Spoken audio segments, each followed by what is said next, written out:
Hola amigos, hoy vamos a hacer el examen de matemáticas aplicadas a las ciencias sociales propuesto en Madrid para el acceso a la universidad en la convocatoria ordinaria de junio del 2021. El primer ejercicio dice que se considera la matriz A, una matriz de orden 3 cuadrada, determinar los valores de los parámetros reales A y B para los cuales A es igual a -1. Bien. Vamos a partir de la definición de matriz inversa. Sabemos que de la matriz identidad, la matriz identidad es A por su inversa. Esto es por definición de matriz inversa. Entonces tenemos esta identidad. A partir de esta identidad, como A-1 tiene que ser igual a A según la condición del apartado A, sustituyo A-1 por A. Por lo tanto, A por A tiene que ser igual a la matriz identidad. Pero A por A es A al cuadrado. Así que de estas dos condiciones extraigo la conclusión de que A cuadrado tiene que ser igual a I. Es decir, esto es equivalente a que A sea igual a A elevado a -1, a la inversa, de que la matriz A sea igual a su inversa. Es mucho más fácil partir de esta condición que partir de la igualdad A igual a -1, porque la igualdad A igual a -1 me obliga a realizar la matriz inversa, lo cual va a ser bastante engorroso porque tiene parámetros reales, no numéricos, y me puede salir, bueno, no puede tener su dificultad. De esta manera es simplemente un producto igual, y identificarlo con la matriz de identidad. Así que voy a hacer el producto de A cuadrado que es A por A. Aquí lo indico, A por A, y haciendo el producto, filas por columnas. Bueno, el producto ya sabéis cómo se hace. Voy a obtener esta matriz. Y esta matriz la tengo que identificar con la matriz identidad de orden 3. Una vez que la identifico con la matriz identidad de orden 3, las componentes que ocupan la misma posición han de ser iguales. Así que aquí obtengo las siguientes ecuaciones. En primer lugar, A cuadrado más 1 igual a 1. Esa es la primera ecuación. La segunda ecuación es que 2A es igual a 0, que sería la componente fila 1, columna 3. Evidentemente las que me dan la identidad, las triviales, 0 igual a 0, eso no me están aportando ninguna información y evidentemente las descarto, ¿no? Y b cuadrado, que es la que tengo aquí, esta expresión b cuadrado tiene que ser igual a la fila 2, columna 2, tiene que ser igual a 1. Y 2a vuelve a ser 0 aquí, pero ya la tengo, y a cuadrado más 1 vuelve a ser 1 aquí, al final, que ya la tenía. Así que a partir de estas tres igualdades tengo que hallar A y B. Bueno, pues A es obvio lo cuánto vale ya. Aquí tengo, si 2A vale 0, si 2A es igual a 0, A tiene que ser igual a 0. Si es igual a 0, me funciona evidentemente la primera identidad, con lo cual eso está bien. Y si b cuadrado es igual a 1, b tiene que ser la raíz más menos raíz de 1, es decir, más o menos 1. Así que las soluciones son a igual a 0 y b más menos 1. Entonces tenemos como soluciones a igual a 0 y b igual a 1, o bien a igual a 0 y b igual a menos 1. Esos son los valores de a y b para los cuales la matriz A coincide con su inversa. Vamos a calcular el caso B. Para el caso B me piden que para A y B y 2, valor 2, para A y B 2, calcule la matriz inversa de A. Bueno, lo voy a hacer por el método de Gauss. Podéis hacerlo también, evidentemente, por adjuntos. Yo lo voy a hacer por el método de Gauss porque en las matemáticas aplicadas a las ciencias sociales se suele utilizar mucho más el método de Gauss, aunque en ocasiones sea un poquito más complicado. Y para el método de Gauss lo que voy a escribir es la matriz A, ampliándola con la matriz identidad, porque sabemos el proceso es el siguiente. Se trata entonces de trasladar la matriz identidad que está a la derecha, trasladarla a la izquierda mediante operaciones elementales. Bien, pues vamos entonces a comenzar. Para trasladar la matriz identidad a la izquierda tenemos que obtener un 0, por ejemplo. Un 0 aquí donde se encuentra este 1 tiene que haber un 0, porque la matriz de identidad es 1, 0, 0, la primera columna, ¿no? Entonces tenemos que hacer un 0 en el 1. Para hacer un 0 en el 1, lo que podemos hacer es que a la fila 3 la multiplicamos por 2 y le restamos la fila 1. A la fila 3 la multiplicamos por 2 y le restamos la fila 1. Aquí está expresado. Y obtenemos la siguiente matriz nueva, con la fila 3 modificada, donde ahora hay un 0 aquí. ¿De dónde sale este 0? Pues sería 2 por 1, 2, 2, menos 2, 0. 2 por 0, 0, menos 0, 0. 2 por 2, 4, menos 1, 3. 2 por 0, 0, menos 1, pues menos 1. 2 por 0, 0, menos 0, 0. Y 2 por 1 es 2, menos 0, 2. Bien. Ahora tenemos que hacer un 0 donde se encuentra este 1. Para buscar la identidad aquí tiene que haber un 0. Entonces, para hacer un 0 aquí, lo que voy a hacer ahora es, a la fila 1 la voy a multiplicar por 3, y le resto la tercera. A la fila 1 la multiplico por 3 y le resto a la tercera, obteniendo en la fila 1, que es ahora lo que voy a modificar, el 0 donde quería. Y evidentemente modificándose los demás elementos de la fila, de toda la fila. Las demás permanecen en principio inalterables. Y por último necesito los unos en la diagonal. Esto es la diagonal es lo último que voy a modificar. Y para obtener un 1 en la diagonal 6, 2, 3, pues divido la primera fila por 6, divido la segunda fila por 2 y divido la tercera fila por 3. Y esto ya lo puedo indicar juntos, son las tres operaciones elementales. Aquí está, divido la primera por 6, divido la segunda por 2, divido la tercera por 3. Y al hacer la división, aquí me queda ya, veis que me queda la matriz identidad, ya la he trasladado a la izquierda, y a la derecha me queda, pues aquí pues sería, como estoy dividiendo en la primera fila, la divido entre 6, sería 4 sextos, que son 2 tercios, simplificado, 0, y menos 2 sextos, que es menos 1 tercio, y así para las demás, ¿no? Bueno, y entonces las tres columnas que he obtenido a la derecha son la matriz inversa que estoy buscando. Entonces, aquí tengo la matriz inversa. Bueno, el método de Gauss requiere mucha práctica, y, en fin, intentarlo hacer vosotros y llegar a la misma conclusión. También lo podéis hacer, repito, por adjunto, siempre y cuando el profesor os lo haya explicado y se os permita hacerlo de esa manera. Vamos con el ejercicio siguiente. El ejercicio siguiente me da una función real de variable real, que es un cociente de polinomios, donde se observa que el grado del numerador es mayor en una unidad al grado del denominador. Bueno, aquí deciros que me pide que calcule el dominio y sus asíntotas. Bueno, en principio el dominio son aquellos números reales tales que no anulan el denominador. Es decir, ¿qué valores reales anulan el denominador? Pues el denominador, aquí vemos que es x al cuadrado menos 1, eso se anula para x igual a más menos 1. Así que el más menos 1 son dos puntos que no están en el dominio, es decir, no tienen imagen, por tanto podemos afirmar que el dominio es todo R menos el 1 y el menos 1. Una vez que tengo el dominio me pide las asíntotas. Bueno, las asíntotas sabemos que son de tres tipos, verticales, horizontales y oblicuas.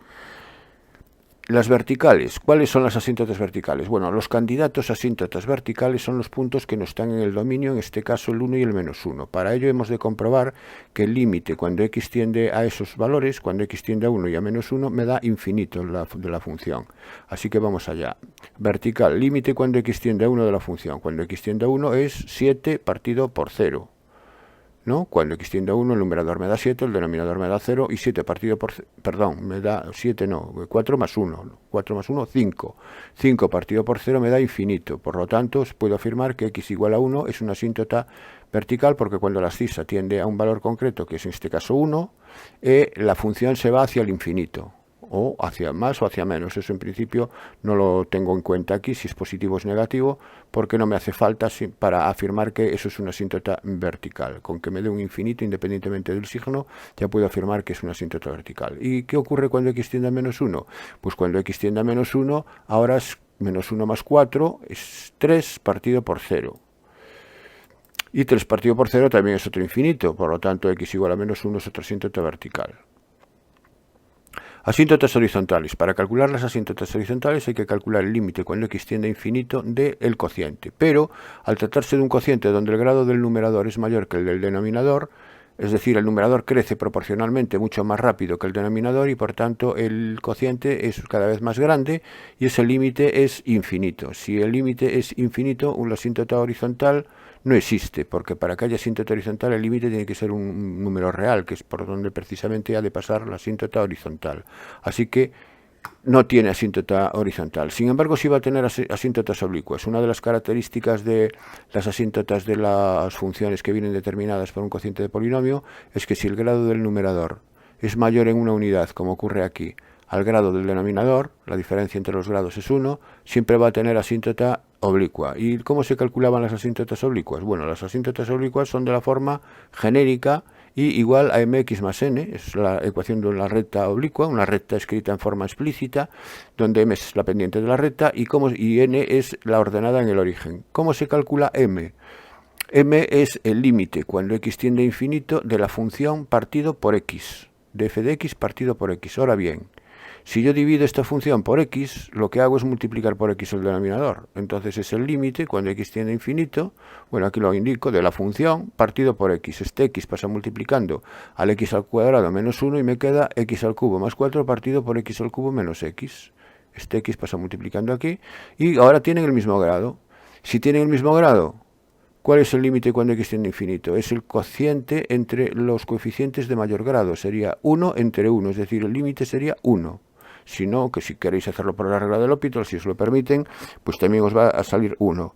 Entonces ya tengo que la pendiente es 1, así que es el primer paso lo tengo hecho. El segundo es calcular la ordenada en el origen, el valor de n.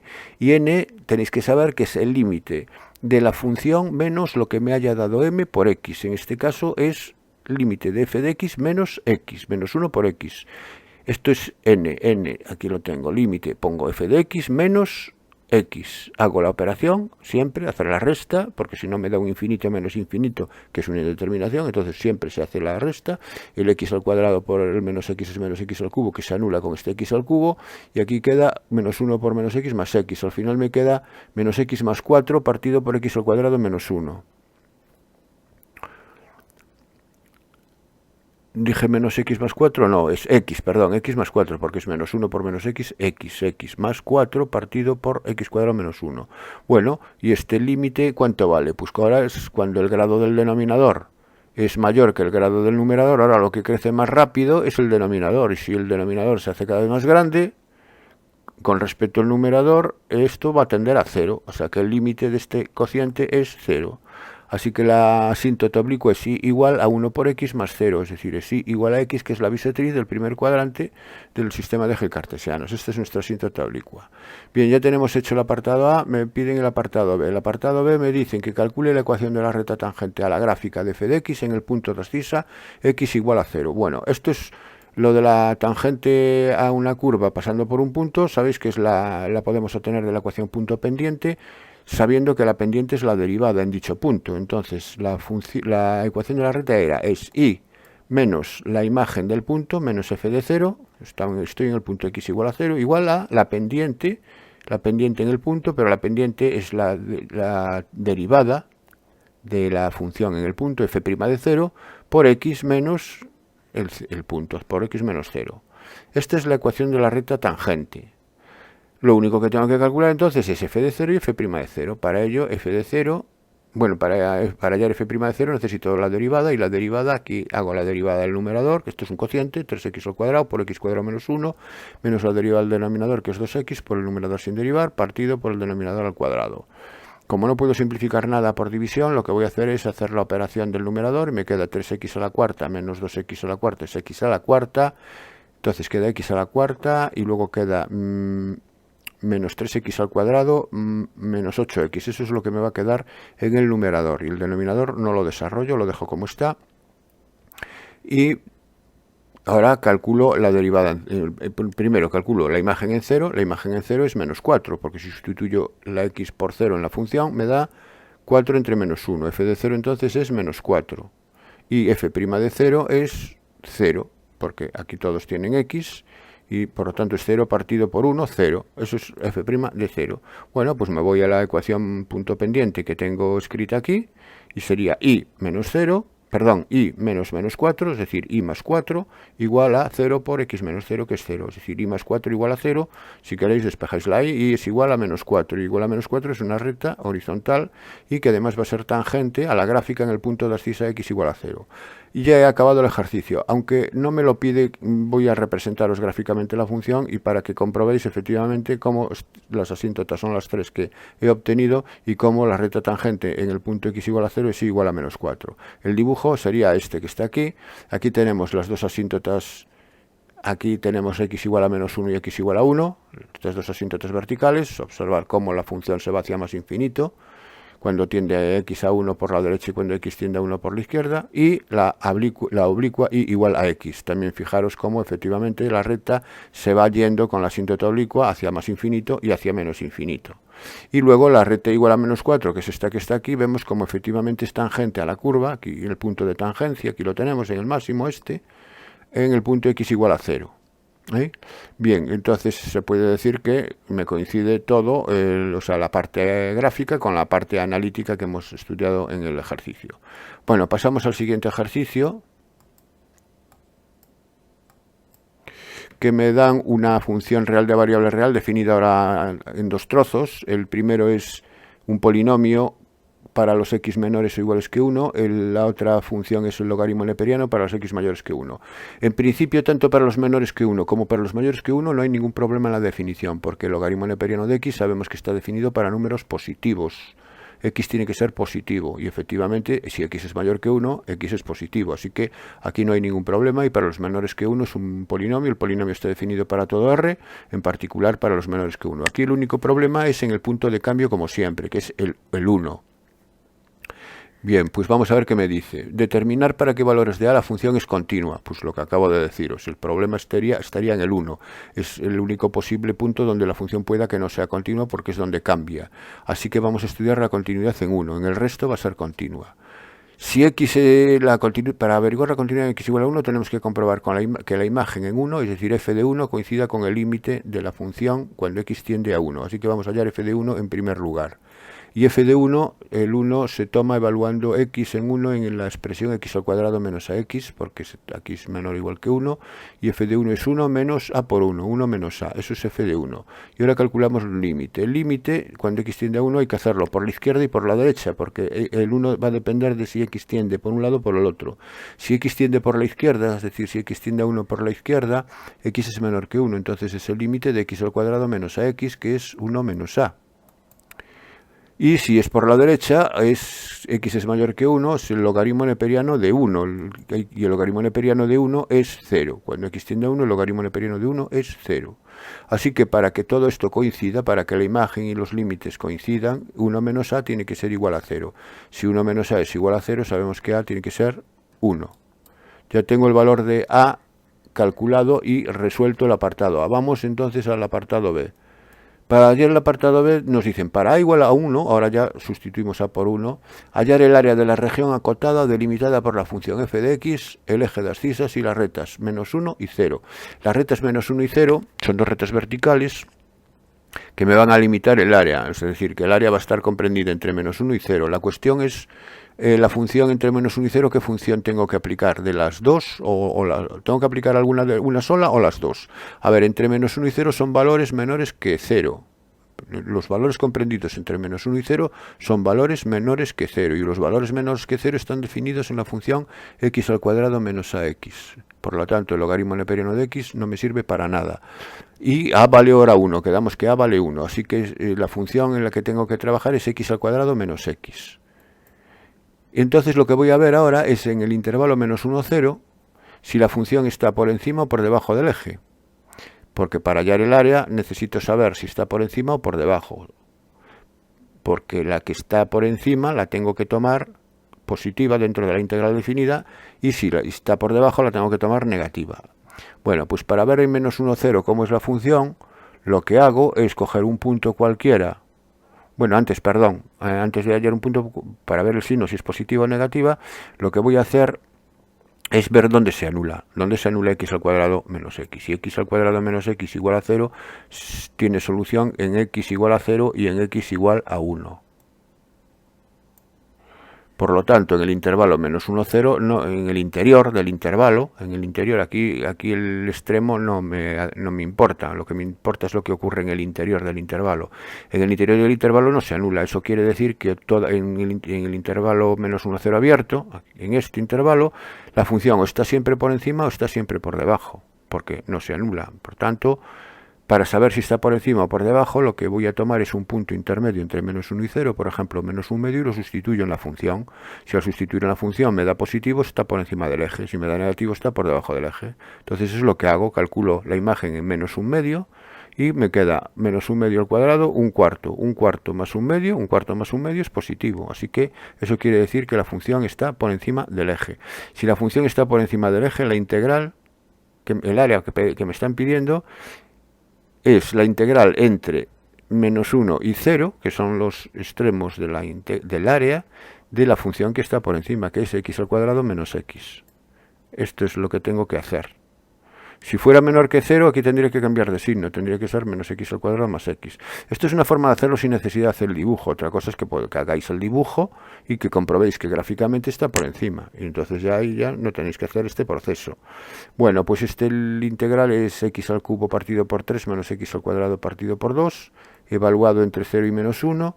Y ahora aplicamos la regla de Barrow, que es sustituir la x por 0, que me da 0, evidentemente, porque todo tiene x, todos los sumandos tienen x, y menos, y sustituir por menos 1. Y el sustituir por menos 1 es menos 1/3, menos 1/2. Bueno, pues esto, ya haciendo las operaciones correspondientes, me da 5/6 u cuadrado, que son las unidades de superficie del sistema de referencia en el que estoy trabajando, el sistema de referencia ortonormal de los ejes cartesianos en los que trabajo.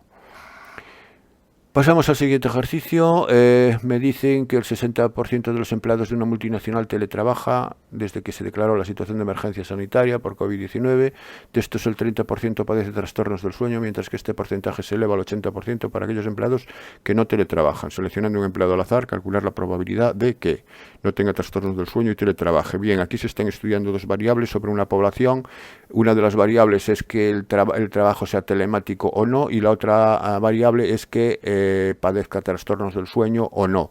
Y como son sucesos incompatibles entre sí, quiero decir que si trabaja en casa es incompatible con trabajar en la oficina, y si padece trastornos del sueño es incompatible con no padecerlos. Por lo tanto, se puede hacer por un diagrama de árbol, así que si elegimos un individuo de esta multinacional, pueden ocurrir dos cosas: que teletrabaje, yo le voy a llamar al suceso que teletrabaje, le voy a llamar suceso C, o al suceso que no teletrabaje. Lo podéis llamar, esto lo podéis indicar previamente, yo ya no lo indico previamente. Aquí la C de casa, de que trabaje en casa, y de que trabaje en la oficina, la O de oficina, y el C de casa. Bueno, es porque la T la voy a utilizar para el trastorno del sueño, ¿vale? Entonces, ¿con qué probabilidad teletrabaja? Pues me dice que el 60% teletrabajan, así que es 0,6. Y no teletrabajan la diferencia 1, el 40% restante, 0,4. Este es un dato que no me tienen que dar en el enunciado, puesto que tengo que saber que al ser sucesos incompatibles la probabilidad de la unión es 1, me da todo el espacio muestral. Bueno, en el caso de que teletrabaje me dice que el 30% padece trastornos del sueño. Entonces aquí, si teletrabaja, pueden tener trastornos o no tener trastornos. Utilizo la simbología T contrario con la C. En vez de con la barra encima utilizo la C. Bueno, y aquí lo mismo, si trabajan en la oficina, es decir, si no teletrabajan, pueden tener trastornos del sueño o pueden no tenerlos. Vamos, me dice que de los que teletrabajan, el 30% padece trastornos del sueño. Entonces aquí será 0,3, en esta rama será 0,3. Y aquí será 0,7. Y se eleva, sin embargo, en lo del trastorno del sueño se llama para aquellos que no teletrabajan, es decir, que es el 80%, aquí sería 0,8, 0,7 para completar lo que decía antes, aquí 0,8 y aquí será 0,2. Bueno, y ahora con el árbol delante, que me dice apartado A, que no tenga trastornos del sueño y teletrabaje. Bien, aquí me están pidiendo la probabilidad de un suceso que se dé, de dos sucesos que se den al mismo tiempo, que sea T, que es T, tener trastornos del sueño es T, y teletrabaje, quedamos que era C, trabajar desde casa, C. Me están pidiendo la probabilidad de C intersección con T. De que, que no tenga, es que lo leí mal, dije tenga trastornos del sueño y teletrabaje. No, que no tenga trastornos del sueño es contrario de T, y teletrabaje, y C, trabaje en casa. Bien, esto es lo que me piden. Bueno, pues nada, me voy al árbol, y ¿dónde está el suceso T contrario de T? Aquí está el contrario de T y C. Contrario de T y C está aquí, es este, C y T. Es lo mismo contrario de T y C que C y contrario de T, porque la intersección es conmutativa. Entonces sería, esta línea del árbol sería 0,6 por 0,7, sin más. 0,6 por 0,7, 0,42. Apartado B, calcular la probabilidad de que no teletrabaje sabiendo que no tiene trastornos del sueño. Aquí sabemos una cosa previa, que es que no tiene trastornos del sueño, por lo tanto es una probabilidad condicionada, donde la condición es que no tiene trastornos del sueño. La condición es contrario de T. Y lo que me piden es que no teletrabaje, es decir, que trabaje en la oficina. Me están pidiendo la probabilidad de O condicionado a contrario de T. Esto es lo que me están pidiendo en el apartado B. Y esto es la probabilidad de la intersección de los dos sucesos partido por la probabilidad del contrario de t, y la probabilidad de O intersección contrario de t es, lo tengo aquí, es 0,4 por 0,2, y la probabilidad de contrario de t es la probabilidad de contrario de t teletrabajando o contrario de t trabajando en la oficina, que sería 0,6 por 0,7 más 0,4 por 0,2. Bien, y haciendo estas operaciones me da 0,16, que es el resultado del apartado B. Bueno, esto es fácil. Pasamos al siguiente. Se quiere evaluar el uso de las redes sociales por parte de los menores de 14 años. Se toma una muestra de 500 menores de 14 años, de los cuales 320 tienen cuenta en alguna red social. Calcula el intervalo de confianza al 96% para estimar la proporción de menores de 14 años que tienen cuenta en alguna red social. Bien, este es el intervalo de confianza de una proporción. ¿Y qué datos me dan en el apartado A? Bueno, pues en principio me dicen que N es 500, una muestra de 500 menores. Ese es el tamaño de la muestra, que es N. 500, de los cuales 320 tienen alguna cuenta en las redes sociales. Bueno, entonces la proporción muestral de aquellos que tienen cuenta en alguna red social, es decir, la proporción de esta muestra, de ese hecho, son 320 entre 500. Eso lo llamamos P circunflejo, ¿no? P circunflejo es 320 entre 500. Esto da 0,64. Y me dicen que calculo un intervalo de confianza al 96%. Pues el 96% es 1 menos alfa. 1 menos alfa es 0,96. Si 1 menos alfa es 0,96, recordar que para calcular el valor característico z alfa medios, cuya probabilidad acumulada dentro de la variable normal tipificada 0,1 es 1 menos alfa medios, se calcula a partir de aquí. Entonces tengo que calcular 1 menos alfa medios. Para ello, desde de 1 menos alfa obtengo alfa.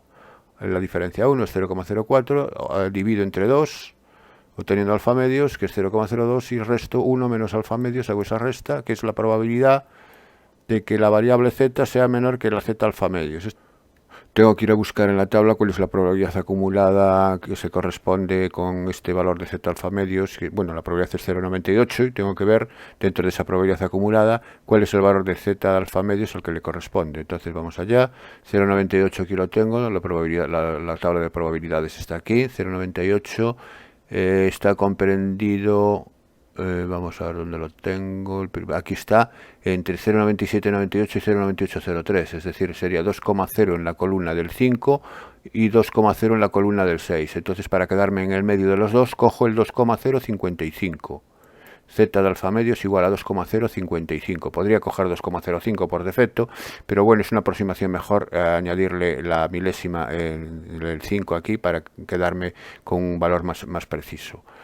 Bueno, pues una vez que ya tengo esto, para calcular el intervalo de confianza, solo tengo que saber la fórmula, que es la proporción muestral, que es 0,64, más menos el valor de z alfa medios por la raíz cuadrada de P circunflejo por 1 menos P, partido por n. Entonces esta es la fórmula, aquí la tengo escrita. En general, pues ahora sustituyo los valores numéricos de los correspondientes conceptos. 0,64 más menos 2,055 por raíz de 0,64, 0,63 entre 500. Haciendo aquí operaciones me queda que 0,64 es el centro. Haciendo todo esto me da el radio del intervalo, que es 0,044. Restando obtengo el extremo inferior del intervalo y sumando obtengo el extremo superior del intervalo. Este sería el intervalo de confianza pedido para la proporción de menores de 14 años que usan las redes sociales con un 96% de confianza. Vamos con el apartado B. Suponiendo que ahora la proporción poblacional es 0,5, determinar el tamaño mínimo necesario de una muestra de menores de 14 años para garantizar que con una confianza del 95% el margen de error en la estimación no supere el 5%. Bueno, ahora lo que me piden que calcule es el valor de n, el tamaño de la muestra, a partir del hecho de que el error no puede superar el 5%, es decir, el error ha de ser menor o igual que 0,05. El error siempre hay que darlo en términos de probabilidad y no darlo en términos de porcentajes, ¿no? Entonces, en este caso, si me dan el porcentaje, el error es 0,05.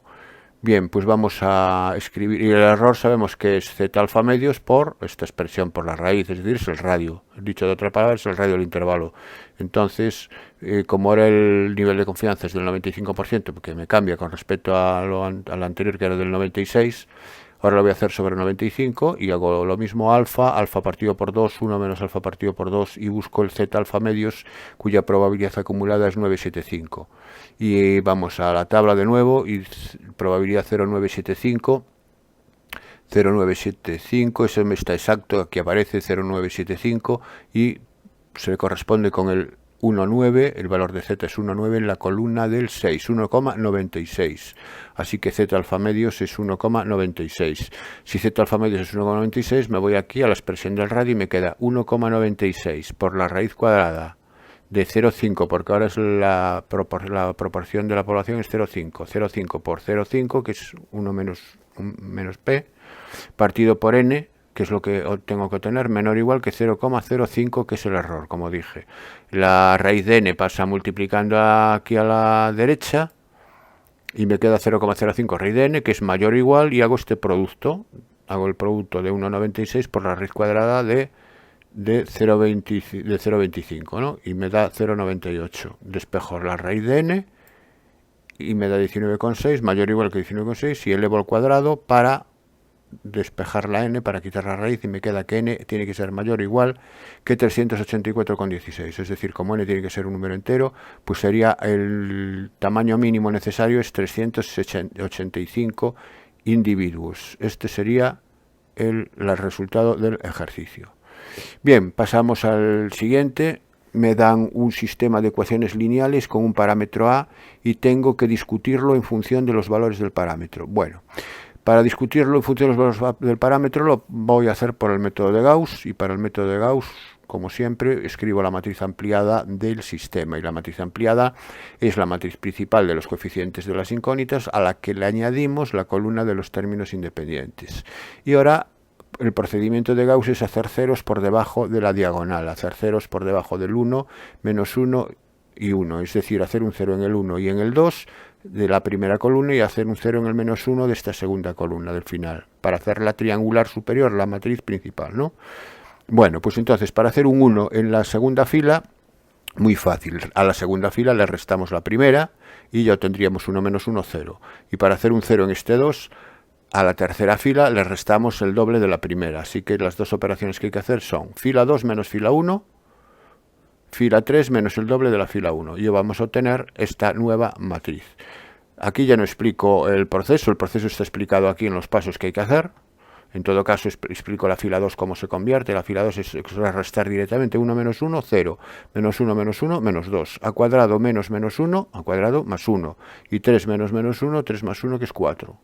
Y aquí ya sería, pues F3 sería estos valores a los que le restamos el doble de la primera fila. Bueno, y ya tenemos esta matriz. Y ahora tenemos que hacer un 0 donde está el menos 3. Para hacer un 0 donde está el menos 3 tengo que recurrir a este menos 2. Y para ello, como son primos entre sí, lo que hago es multiplicar los cruzados. Es decir, a la tercera fila la multiplico por 2 y la segunda fila la multiplico por 3. Y como tiene el mismo signo, lo resto. Es decir, que la operación es 2 fila 3, 3 fila 2 y lo resto.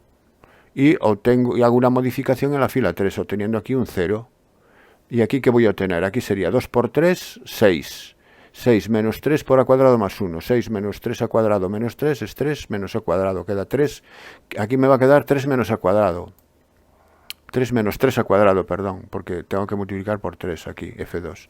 Bueno, entonces me queda esto. Una vez que ya he hecho el método de Gauss, me queda esto. Y ahora tengo que discutir el sistema. Para discutir el sistema voy a utilizar el teorema de Rouchet, que es comparando los rangos de la matriz principal con la matriz ampliada.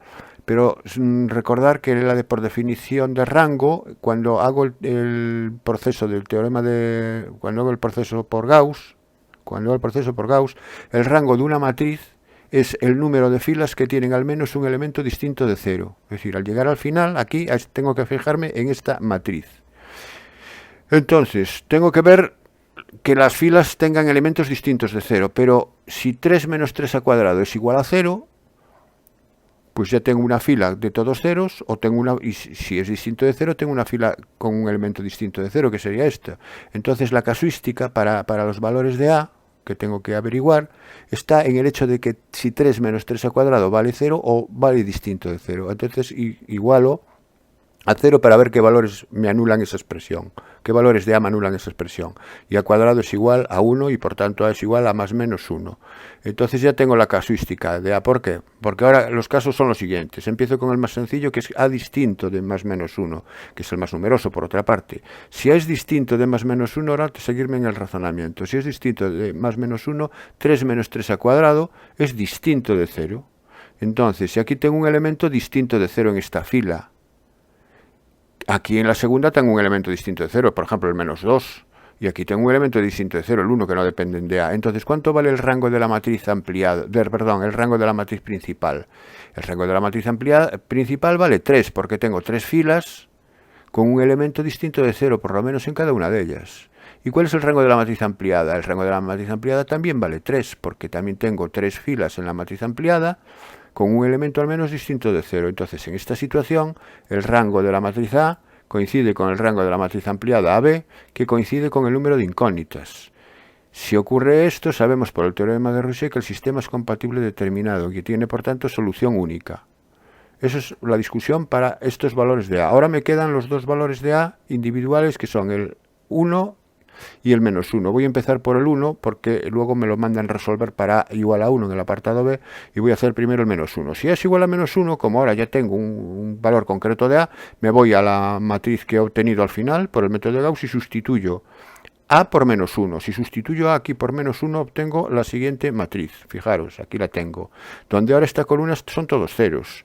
Entonces, ¿cuál es el rango de la matriz principal ahora? El rango de la matriz principal es el número de filas dentro de la matriz principal que tiene al menos un elemento distinto de 0. Entonces tengo dos filas con un elemento distinto de 0. Así que el rango de la matriz principal es 2. Y el rango de la ampliada. El rango de la ampliada también tengo dos filas con elementos distintos de 0, porque esta fila es todo ceros. Así que coinciden los rangos y valen 2. Y eso es menor que el número de incógnitas. Si los rangos coinciden, sabemos que el sistema es compatible. Si el valor del rango es menor que el número de incógnitas, es compatible indeterminado. Así que aquí el sistema es compatible indeterminado con un grado de libertad. Os recuerdo que los grados de libertad es el valor del número de incógnitas, en este caso 3, menos el valor del rango, en este caso 2. Por eso me da un grado de libertad. Sistema compatible indeterminado. Y vamos con el caso A igual a 1 y ya aprovechamos también para discutirlo y luego resolverlo. Para el caso igual a 1, vamos a escribir de nuevo el proceso de Gauss, que ya lo tenía desde el principio, y sustituyo ahora A por 1 en la última matriz. Al sustituir A por 1, obtengo esta matriz. Y también observar que los rangos, ya no lo repito, porque vuelve a ocurrir lo que ocurrió con el caso A igual a menos 1, el rangos coinciden con 2 y el sistema es compatible indeterminado con un grado de libertad. Bueno, pues ahora tenemos que en el apartado B me dice que lo resuelva, lo tengo que resolver. Pues para resolverlo también ya tenemos esta matriz, que esto me genera las siguientes ecuaciones. Siempre me voy a la última matriz. ¿Qué ecuaciones me genera? Es la última fila, no me genera ninguna ecuación, porque me genera una igualdad 0 igual a 0, que trivial. Por tanto, esto nada, ha desaparecido. Una tercera ecuación me ha desaparecido.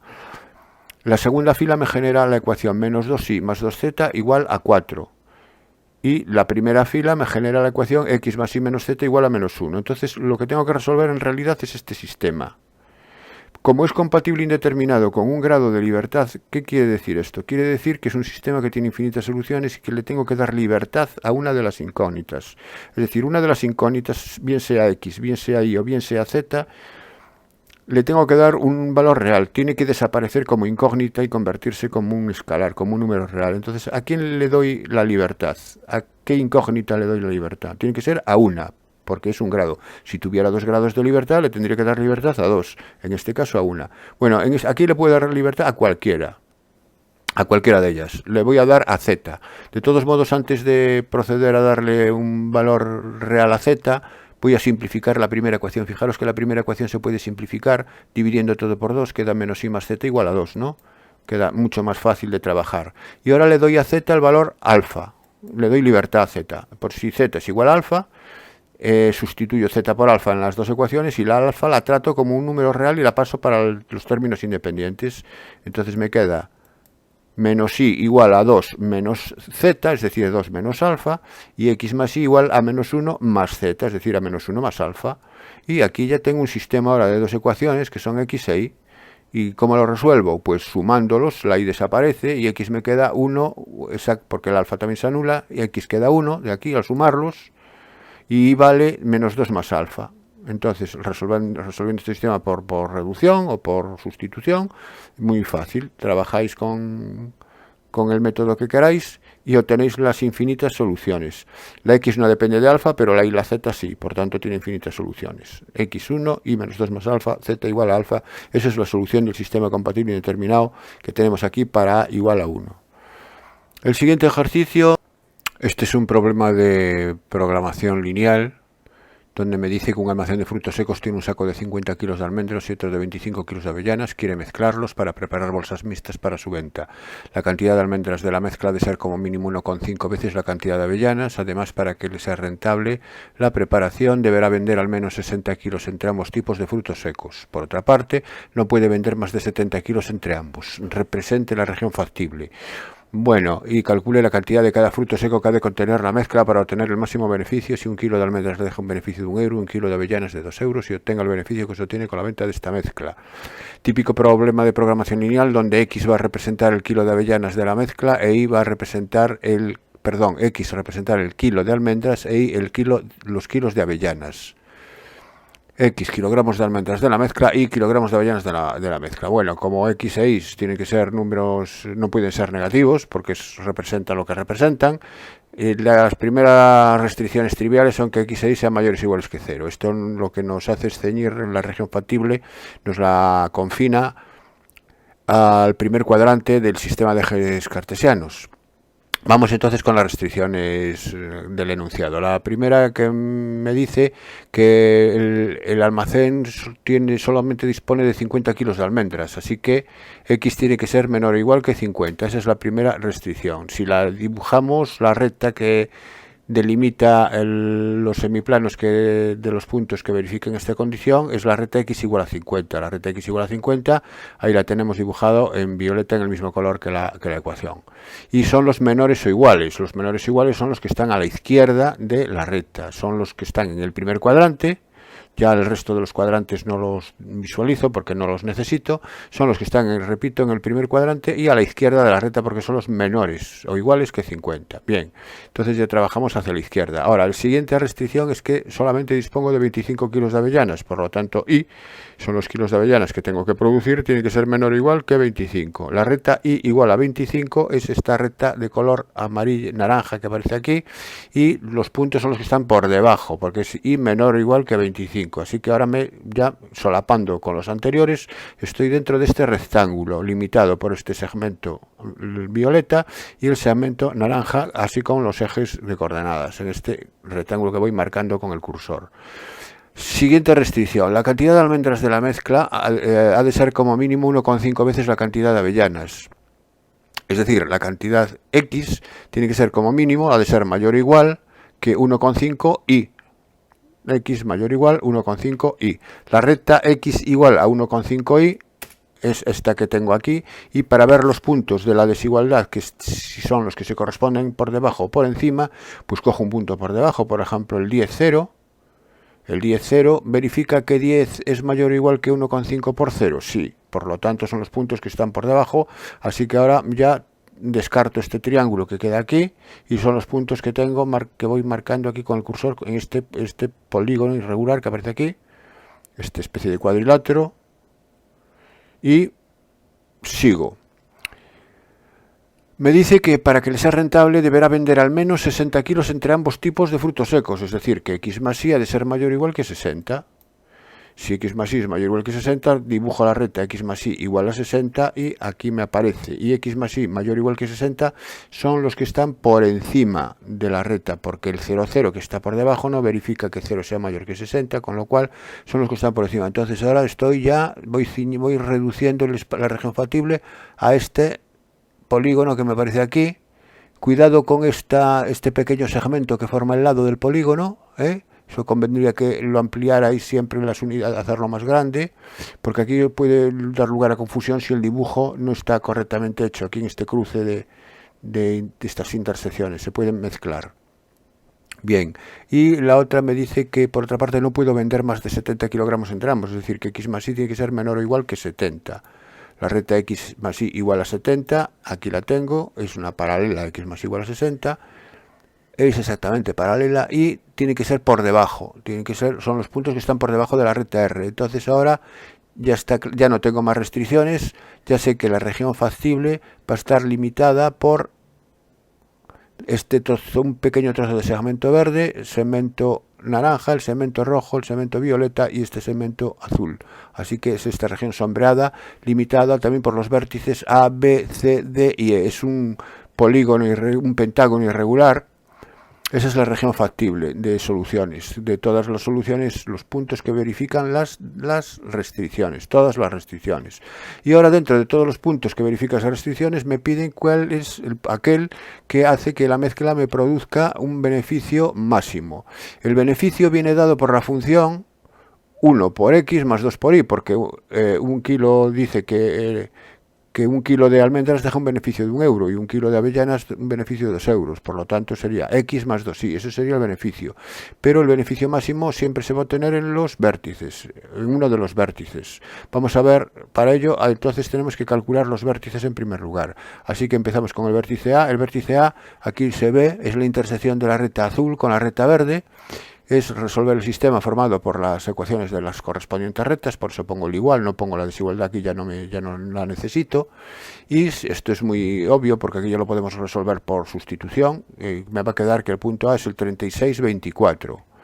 El punto B es la intersección de la recta verde con la recta naranja o amarilla, que son estas rectas. Y el punto B es el punto 37,525. El vértice C es la intersección de la recta roja con la recta amarilla y si vale 25, x vale 45, para que la suma de ambos sea 70. Bueno, esto es muy evidente. El punto D es x es 50, x más y 70, por tanto y es 20, el punto es el 50-20, y el punto E es el punto x es igual a 50 y la recta azul es x más y igual a 60, por lo tanto y es igual a 10, es el 50-10. Bueno, pues entonces ya tengo los vértices y ahora voy a ver en esos vértices qué beneficio obtengo. Para ello la función de objetivo, que es la que tengo que maximizar, era la función que os comentaba antes, que era 1 por x más 2 por y. Aquí la tengo indicada, beneficio, la función beneficio es x más 2 por y. Pues ahora voy a ver en estos puntos cuánto beneficio obtengo. Como no tengo mucho espacio, tendría que, para la tendría que poner f, sustituir x por 36 y por 24 y hacer 3 más 2 por 24. 3 más 2 por 24 perdón, 36 más 2 por 24 es 36 más 48. Bueno, pues el resultado de ese 36 más 48 lo voy a poner aquí a la derecha, que sería el beneficio. Esto serían euros.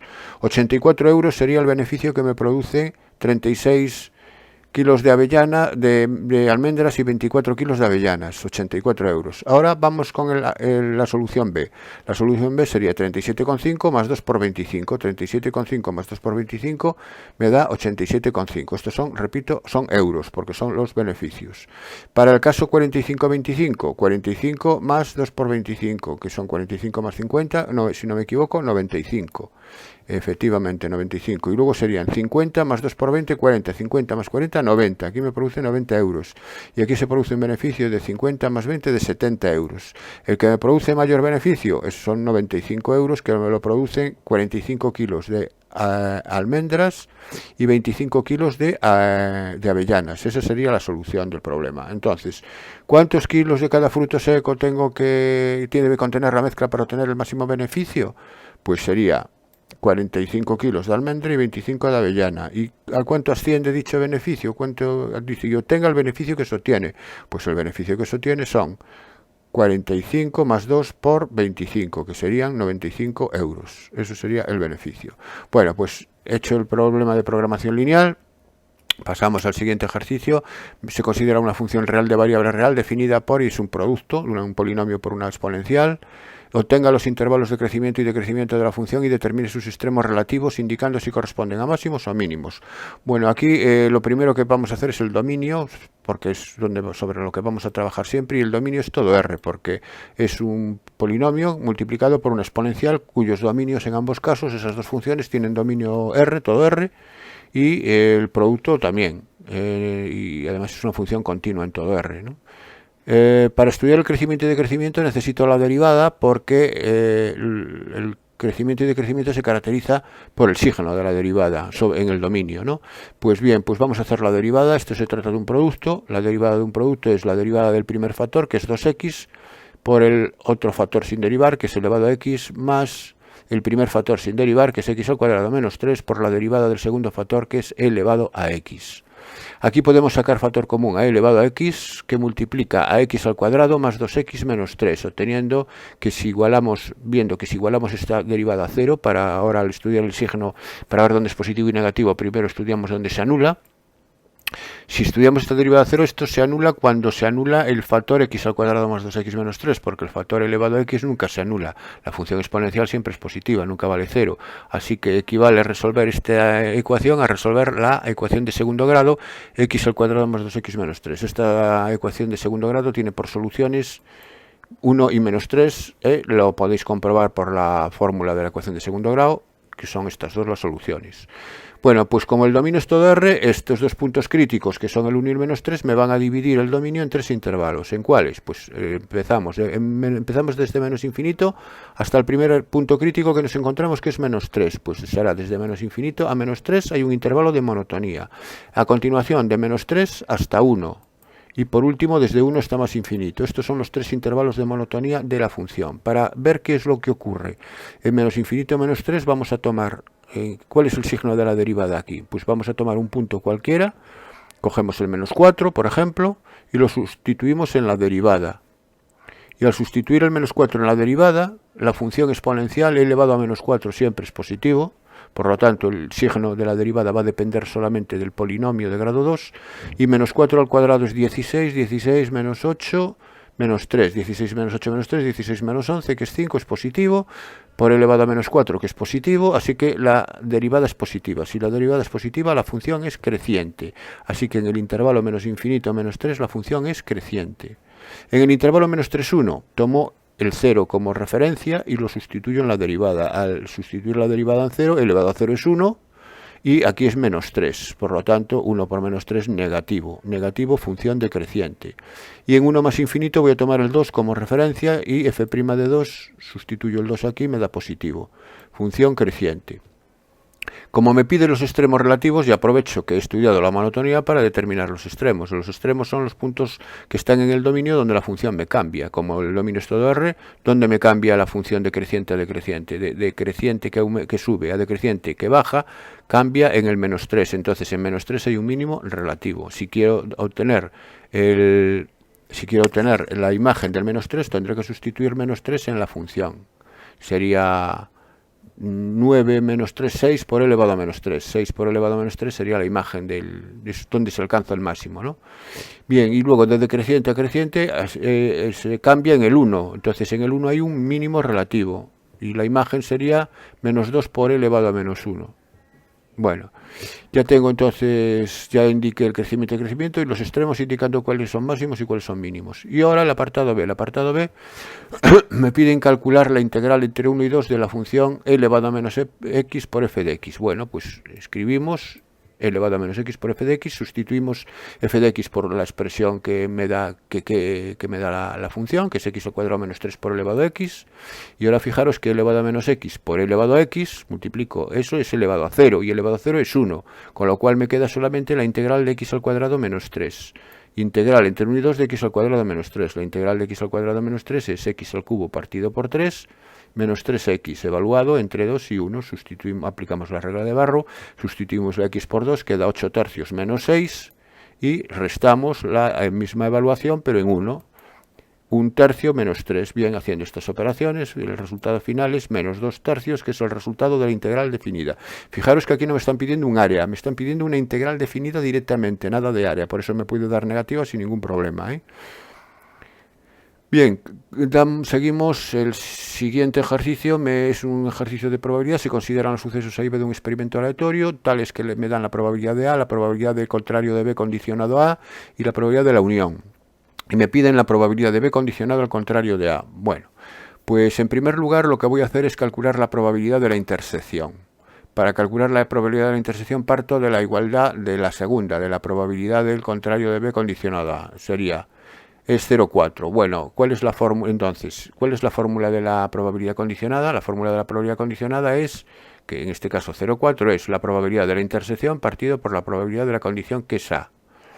Bien, A, la probabilidad de A la tengo. Sigo por aquí. Y la probabilidad de un suceso intersecado con un contrario, recordar que era la probabilidad del suceso, en este caso de A, menos la probabilidad de la intersección de A, intersección B sin el contrario. Ya, esto el numerador es la probabilidad de A menos la probabilidad de A intersección B.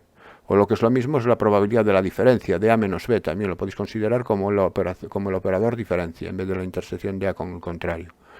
Partido por la probabilidad de A. Bueno, como tenemos el 0,4 aquí tengo la probabilidad de A que la conozco, y aquí tengo la probabilidad de A que la conozco, la probabilidad de la intersección la debo despejar de esta igualdad. Entonces me queda que la probabilidad de A menos la probabilidad de la intersección B, esta probabilidad de A pasa multiplicando el 0,4, el 0,4 por la probabilidad de A.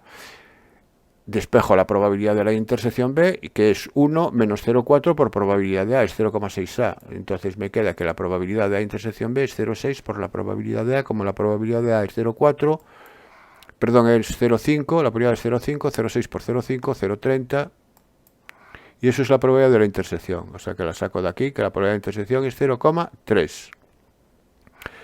Y ahora voy a calcular la probabilidad de B, que no la conozco también. Y la probabilidad, para hallar la probabilidad de B, parto del hecho de que la probabilidad de la unión, que es 0,9, es la probabilidad de uno más la probabilidad del otro menos la probabilidad de la intersección. 0,9 es igual a la probabilidad de A, que es 0,5, más probabilidad de B, que es lo que quiero averiguar, menos la probabilidad de intersección, que es 0,3. De aquí despejo la probabilidad de B. La probabilidad de B es 0,9 menos 0,2, que es 0,7. Bueno, y ahora teniendo las probabilidades de estos dos sucesos, ya puedo hacer sin ningún problema el apartado A. El apartado A, fijaros que es la probabilidad de B condicionado al contrario de A. Esto es la probabilidad de la intersección partido por la probabilidad de la condición, pero ahora la condición es el contrario de A. Bueno, pues nada, la probabilidad de un suceso intersecado con un contrario es la probabilidad del suceso menos la probabilidad de la intersección de los dos sin el contrario ya, ¿no? Partido por la probabilidad del contrario. La probabilidad del contrario es 1 menos la probabilidad de A. Y como tengo todo, tengo la probabilidad de B, que es 0,7, tengo la probabilidad de la intersección, que es 0,3, y tengo la probabilidad de A, que era 0,5, es simplemente poner los valores. 0,7 menos 0,3 partido por 1 menos 0,5, que a su vez es 0,5, 0,7 menos 0,3 es 0,4, 0,4 entre 0,5, 0,8. Pues ya he resuelto el apartado A. Vamos con el apartado B. Determine si son dependientes o independientes los sucesos A y B. Esto se puede caracterizar de varias formas. Bueno, en principio de dos formas. Si la probabilidad de la intersección coincide con la probabilidad de cada uno de ellos, con el producto de las probabilidades, serían independientes. O bien también se puede hacer por la probabilidad condicionada. Si la probabilidad de A condicionado a B coincide con la probabilidad de A, pues serían independientes. Por ejemplo, la probabilidad o al revés, ¿no? Bueno, yo lo voy a hacer con la intersección. Entonces cojo y digo, a ver, ¿cuál es la probabilidad de la intersección? Como la conozco, sé que es 0,3, lo he calculado antes, 0,3. Y ahora calculo la probabilidad de A por la probabilidad de B. La probabilidad de A por la probabilidad de B es 0,5, que lo tenía, por 0,7, que lo calculé también antes. Y me da 0,35. ¿Son iguales? No, pues si no son iguales no son independientes. Simplemente, pues ya estaría demostrado que no son independientes. Bueno, pues pasamos al ejercicio siguiente. Y creo que es el último. Me dice, el consumo diario de pan de un estudiante de secundaria sigue una distribución normal de media NU y desviación típica 20 gramos. Vale, tengo una variable aleatoria, que es el consumo diario de pan de un estudiante, una normal NU 20 gramos. Me dice, se toma una muestra aleatoria simple de tamaño 36, n igual a 36. Calcule la probabilidad de que la media muestral X barra no supera los 125 gramos si la media de la población es 120. Bueno, ahora NU es 120, Para el apartado A, NU es 120. Y me piden que trabaje con la variable aleatoria media muestral. Es muy importante saber que si la variable aleatoria X es una normal de media 120 en este caso y 20 gramos de desviación típica, la media muestral, X barra, como la representa aquí, es una normal también de media, la misma, 120, eso no cambia, pero sí cambia la desviación típica, que es sigma, que es la desviación típica de X, partido por la raíz del tamaño de la muestra. Es decir, siempre que me den una muestra y vaya a pasar la normal, siempre lo que se modifica es la desviación típica con respecto a la original, a la variable de la población, a X. Bueno, pues entonces 20 partido por raíz de 36 es 20 sextos, 20 sextos es 3,33, es 3,3 periódico, lo aproximo a las centésimas, 3,33, y voy a trabajar sobre esta normal, porque ahora lo que me piden es que la media muestral X barra no supere los 125 gramos, es decir, que la probabilidad de X barra sea menor o igual a 125. Esto es lo que me están pidiendo. Como es una normal de este tipo, a la hora de tipificarla, me queda probabilidad de Z menor o igual que 125 menos la media 120 partido por la desviación típica. Pero ahora la desviación típica, cuidado, es 3,33, no es 20. 125 menos 120 son 5. 5 entre 3,33, pues me da 1,50 aproximadamente. Entonces tengo que calcular la probabilidad de que Z sea menor o igual a 1,5. Y la probabilidad de Z menor o igual a 1,5, voy a la tabla y busco 1,5 en la columna del 0, es 0,9332. Vuelvo aquí, 0,9332 es la solución del apartado A. Vamos al apartado B. Sabiendo que para una muestra aleatoria simple de 81 estudiantes, es decir, ahora me dan una muestra de 81 estudiantes, N81, se ha obtenido el intervalo de confianza, aquí me da el intervalo de confianza para la media, y este es el intervalo de confianza, determine el nivel de confianza con el que se obtuvo dicho intervalo, es decir, tengo que averiguar 1 menos alfa a partir de estos datos. Bueno, pues ¿de dónde se obtiene 1 menos alfa? El 1 menos alfa se va a obtener del z de alfa medios. Así que voy a partir del radio, del intervalo que es conocido. Si conozco el intervalo, conozco su amplitud y conozco su radio. Su radio, el radio del intervalo, es z alfa medios por sigma partido raíz de 81. Sigma es 20 y raíz de 81 es 9. Bien, entonces, esto tiene que ser igual al radio. ¿Y el radio quién es? El radio es la amplitud, que es la diferencia partido por 2. Es la diferencia entre el extremo mayor del intervalo y el extremo menor partido por 2. Y esto me va a dar 3,6556. De aquí despejo z de alfa medios. Z de alfa medios es 9 por esto partido por 20. Y da 1,645. Entonces ahora tengo que calcular a partir de aquí el 1 menos alfa. Yo sé que la probabilidad de z menor que z de alfa medios es 1 menos alfa medios. Entonces, ¿quién es? Si z alfa medios es 1,645, 1 menos alfa medios es la probabilidad de que z sea menor que 1,645. Y la probabilidad de que z sea menor que 1,645, voy a la tabla, es 1,64, 1,6 en la columna del 4,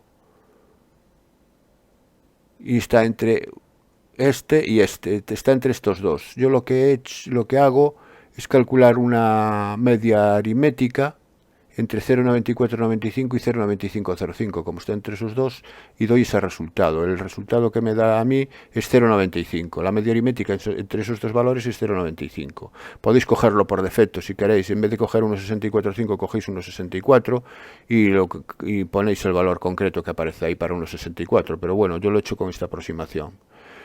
Una vez que ya tengo el valor de que z, sé que este 0,95, cuidado, este 0,95 es 1 menos alfa medios.